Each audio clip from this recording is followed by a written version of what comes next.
Hey dear friends, this is doctor Preeti Batra और अपने इस चैनल पर हम बात करते हैं लॉ ऑफ रेजोनेंस की, मैनिफेस्टेशन की एंड लॉ ऑफ अट्रैक्शन की।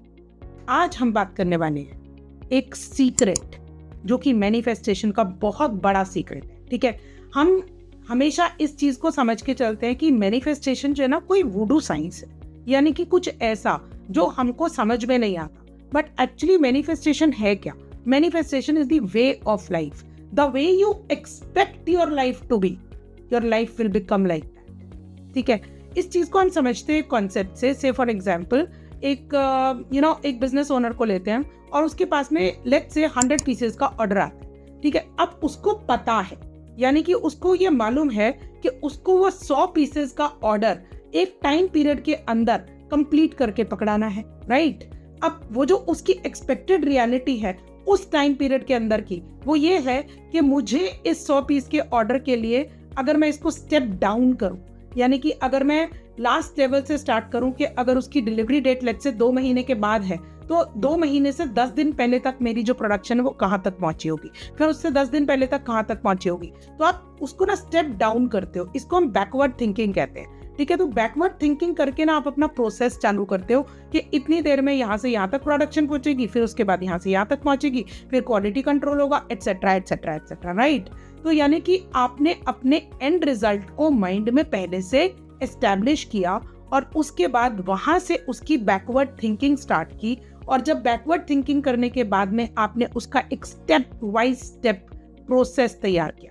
ठीक है, यही चीज हम तब देखते हैं लेट्स से आपने कोई ड्रेस स्टिच करवानी है। ठीक है, तो जब आप ड्रेस स्टिच करवाने के लिए जाते हैं ना, तो पहले आपके माइंड में एक अपने बारे में एक इमेज आती है कि मुझे ऐसी ड्रेस चाहिए। मे बी आपको जो है एक इवनिंग गाउन चाहिए, मे बी आपको एक साड़ी चाहिए, मे बी आपको किसी भी टाइप का एक फॉर्मल सूट चाहिए। ठीक है, तो हम पहले अपने दिमाग में ना उस ड्रेस को इमेजिन करते हैं, फिर उसके लिए क्लॉथ चाहिए होता है वो वाला ढूंढने जाते हैं, फिर उसके लिए वो बुटीक ढूंढते हैं कि जहां पर उस ड्रेस को पूरी तरह से बनाया जाएगा। या मे बी अगर हमको रेडीमेड शोरूम्स में जाना है तो हम अकॉर्डिंग टू जो हमारे माइंड में हमने पिक्चर बनाई होती है, अपनी इमेज बनाई होती है, उसके बेसिस के ऊपर हम अपने स्टेप्स को फॉलो करना शुरू करते हैं। यानी कि फिर से हम बैकवर्ड थिंकिंग पे जाते हैं, एंड रिजल्ट को अपने माइंड में रखकर। ठीक है, इसका मतलब यह हुआ कि मैनिफेस्टेशन जो है वो इजीली किया जा सकता है अगर हमारे दिमाग में एंड रिजल्ट पूरी तरह से स्पेसिफिक तरीके से क्लियरली डिफाइंड हो। ठीक है, तो आज मैं आपको यही बताने वाली हूँ कि हम वो जो सीक्रेट है ना मैनिफेस्टेशन का, वो एक्चुअली हमारे ही अंदर छिपा हो, और वो ये है कि हमारी डोमिनेटिंग वाइब क्या बोल रही है उस पर्टिकुलर एंड रिजल्ट के बारे में जो हमने अपने दिमाग में बिठाया है। से फॉर एग्जाम्पल अगर हम कहते हैं कि मुझे बहुत सारा पैसा चाहिए, तो बहुत सारा पैसे में हमारी बहुत सारे पैसे की डेफिनेशन क्या है वो हमको यूनिवर्स को बताना बहुत जरूरी है, क्योंकि जब तक हम स्पेसिफिकली उस चीज के बारे में मेंशन नहीं करेंगे ना, तब तक उस चीज को हमारे लिए यूनिवर्स के लिए भी सिलेक्ट करना हमारे लिए बहुत मुश्किल हो जाएगा। दिस इज समथिंग लाइक जब आप रेस्टोरेंट में जाते हैं और किसी चीज का ऑर्डर प्लेस करते हैं, तो उस चीज के लिए बहुत स्पेसिफिक होते हैं कि मुझे ये वाली चीज चाहिए। एग्जैक्टली वही वाली चीज आपके पास तभी आएगी जब आप उस चीज का ऑर्डर प्लेस करेंगे। तो यहाँ पर भी हमने जो है ना यूनिवर्स को अपनी कही हुई चीज का ऑर्डर प्लेस करना है, लेकिन सिर्फ ऑर्डर प्लेस करने से काम नहीं चलेगा। अब आप उस ऑर्डर के लायक हैं या नहीं, ये चीज, ये जो डिजर्विंग एबिलिटी है ना, ये यूनिवर्स चेक कर। ठीक है, और इसके लिए हमको क्या करना है, जिस सीक्रेट की मैं बात कर रही हूँ उस सीक्रेट के लिए हमको सिंपल सा एक प्रोसेस अपने अंदर देखना है, अपने आप से पूछना है उस एंड रिजल्ट को लेके, क्या ये एंड रिजल्ट मैं डिजर्व करती हूँ या करता हूँ राइट नाउ। ठीक है, इसका मतलब ये है जैसे ही हम ये वाला क्वेश्चन खुद से पूछते हैं ना, उसी time there is a voice, internal voice जो हमारे अंदर से निकल के आती है। ठीक है, और वो हमको हाँ या ना कुछ बोल रही है। अब अगर उस वॉइस ने हमको हाँ बोला तो इसका मतलब आप राइट डायरेक्शन में जा रहे हैं, क्योंकि आपकी जो इनर वॉइस है वो आपको ये बता रही है yes you deserve it. Okay, तो आपकी डायरेक्शन बिल्कुल सही है। फिर विदाउट स्ट्रेस अगर आप अपनी उस डायरेक्शन में चलते रहेंगे तो डेफिनेटली उस चीज को आप जल्दी, वो चीज आपको जल्दी मिल जाएगी। लेकिन अगर आपके दिमाग में जरा सा भी स्ट्रेस है ना कि नहीं अभी तो शायद मैं इसके लिए डिजर्विंग नहीं हूँ, जैसे ही आपके दिमाग में ये ख्याल आता है उस टाइम आप ये देखिए कि आपके बीइंग में आप उस चीज को सेल्यूलर लेवल पे महसूस कर पा रहे हैं या नहीं।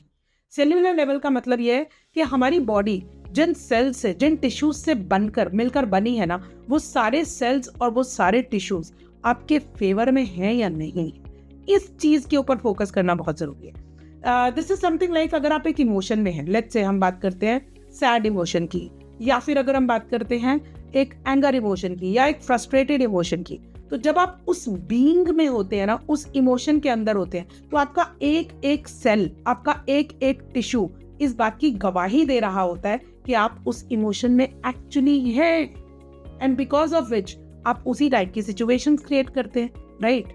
सिमिलरली जब आप एक ग्रेटफुलनेस की सिचुएशन में आते हैं, एक ग्रेटफुलनेस के इमोशन में आते हैं, उस टाइम पर ना हम अप्रिशिएट करते हैं वो सारी चीजें जो हमारे पास ऑलरेडी हैं, और हम एक्सपेक्ट करते हैं वो सारी चीजें जो हमको लगता है कि हम डिजर्व करते हैं, राइट। तो ये जो सीक्रेट है ना, ये मैनिफेस्टेशन का एक बहुत बड़ा सीक्रेट है कि अगर आपको खुद के लिए ये फील होता है ना कि यस आई एम डिजर्विंग, तो कौन से वाइब्रेशन में ज्यादा रहने से आपको वो चीज जल्दी अचीव होगी, वो है ग्रैटिट्यूड का और अप्रिसिएशन, ठीक है। ये वाली वाइब्रेशन में जब आप ज्यादा रहेंगे ना, तब आप उस चीज को जल्दी अचीव कर पाएंगे, अपने मैनिफेस्टेशन प्रोसेस को जल्दी एक्सेलरेट कर पाएंगे। क्यों?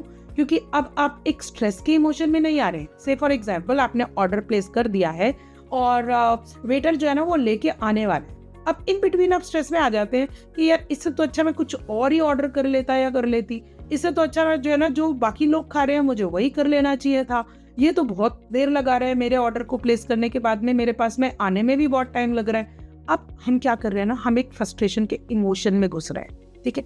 तो मैनिफेस्टेशन जर्नी का ये खास रूल है, ये एक सीक्रेट है जिस चीज को समझना बहुत जरूरी है, जिसको वेट एंड वॉच पीरियड बोलते हैं। जब आपका वेट एंड वॉच पीरियड चल रहा है, उस टाइम पर अगर आप अपने आप को उस स्ट्रेस के और फ्रस्ट्रेशन के इमोशन में लेकर चले गए, तो फिर हमारी जो मैनिफेस्टेशन जर्नी है ना, वो थोड़ी और लेंदी हो जाएगी, ठीक है। तो अपने आप को इस सीक्रेट को समझने के लिए अपने आप को ग्रैटिट्यूड यानी कि ग्रेटफुलनेस और एप्रिसिएशन के इमोशन में रखना, ये बहुत जरूरी है। जो कुछ आपके पास है उसके लिए ग्रेटफुल फील कीजिए और उस चीज को अप्रिशिएट कीजिए। जिस भी चीज को हम अप्रिशिएट करते हैं वही चीज हमारी लाइफ में बढ़ जाती है। अब हमको ये चीज नोटिस करनी है, हम नेगेटिव एटीट्यूड को बार बार अप्रिशिएट कर रहे हैं, बार बार मतलब उसके बारे में बार बार सोच रहे हैं, या फिर एक पॉजिटिव एफर्मेशन के साथ में आगे बढ़ रहे हैं। क्योंकि अगर आपको ये लगेगा ना कि मैं तो डिजर्विंग हूँ, ये तो मेरा है, ठीक है, जब आपको ये वाली फीलिंग आएगी फ्रॉम योर सेल्यूलर लेवल, जब आपका एक एक टिश्यू इस बात की गवाही देगा कि दिस बिलोंग्स टू मी, बस आप समझ लीजिए कि आपके अंदर वो जो स्ट्रेस वाला इमोशन है ना वेट एंड वॉच पीरियड के टाइम पर, वो आएगा ही नहीं। और ये तब होगा जब हम इस चीज को पूरी तरह से, उस यकीन को अपने अंदर जो है ना उस फोकस में डाल लेंगे कि ये चीज मेरी है, मैं इसको डिजर्व करती हूँ या करता हूँ, और इस चीज के लिए यूनिवर्स जितना भी टाइम लगाए ये तो मेरे पास आकर रहेगी, ठीक है। आपका वेट एंड वॉच पीरियड जो होता है वो क्यों लेंदी होता है, उसका रीजन सिर्फ और सिर्फ आपका स्ट्रेस है। तो इस सीक्रेट को अगर आप समझ सकते हैं और अपने स्ट्रेस के इमोशन से बाहर निकल सकते हैं बार बार, तो फिर आप अपने ग्रेटफुलनेस और एप्रिसिएशन के इमोशन के साथ में अपने मैनिफेस्टेशन प्रोसेस को बहुत ज्यादा एक्सेलरेट कर सकते हैं। ये है सीक्रेट ऑफ मैनिफेस्टेशन जो हमको जानना बहुत जरूरी है। Thank you so much for watching. जिस भी चीज के लिए आपको वीडियो बनवाना हो प्लीज कमेंट्स में जरूर लिखिए, और ये वीडियो आपको कैसा लगा है इसके बारे में भी कमेंट्स में जरूर लिखिए। Thank you so much for watching.